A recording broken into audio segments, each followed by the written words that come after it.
This is the Vladimir Putin show, and it gets slicker by the year. Russia's president has been in power so long, he's had plenty of practice. At one point we were told 2,500 calls were coming in every minute. They were all screened, nothing too challenging. But there is a recession here and Russians are suffering.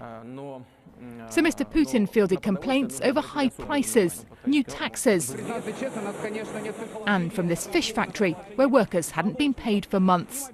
By the end of the show, their boss was facing criminal charges. There was no questioning his foreign policy, though, including Russian airstrikes in Syria. Mr. Putin underlined the need for peace talks there, and he was less combative on Russia's relationship with the West, too. There was more talk of international partners in this year's phone-in than of enemies. So it looks like everyone here is very pleased with how things went this year. President Putin handled questions for well over 3 hours on everything from the economy to his personal life.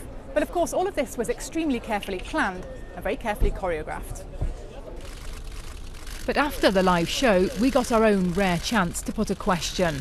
This month, the Panama Papers suggested Mr. Putin's own friends were funneling hundreds of millions of dollars offshore. In the call-in, he called that information leak an American conspiracy. I just wanted to ask you why you're so sure that criticism of Russia, including the revelations in the Panama Papers recently, is some kind of plot against the country.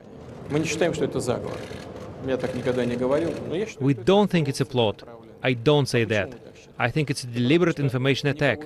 Why? Because none of Russia's leaders are on those lists. But there's a desire to pin this problem on us. And I asked about this woman.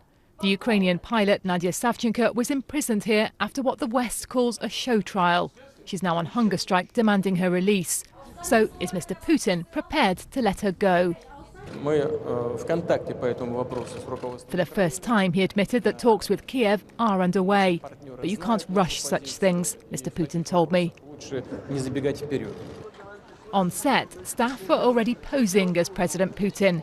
His own image as the man with all the answers, fixed for another year.